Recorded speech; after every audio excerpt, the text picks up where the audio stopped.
Welcome to the Xtrade Market Channel. Good morning and thank you for joining us for Tuesday's Daily Market Outlook. Joining me today is Emily from our trading room to tell us more about recent developments. Emily.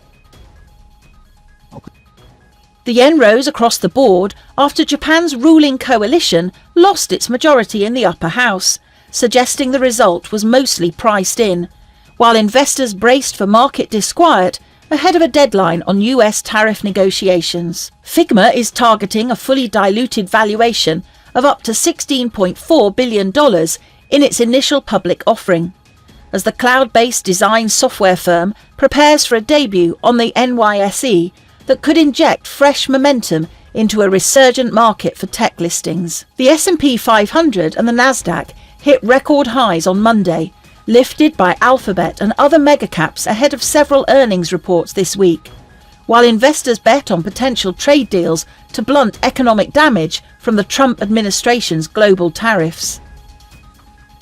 In the days ahead, the economic calendar will include essential updates and key data releases. These high-impact events are expected to influence market behaviour and could lead to significant price movements. Understanding the importance of these releases is key for strategic planning. Whether outcomes meet, miss or exceed expectations, the market could respond in kind. We hope that you've enjoyed our Tuesday's financial report. And on behalf of us all here, we wish you a productive trading day. And be sure to log in tomorrow morning for the latest news and events from the financial market.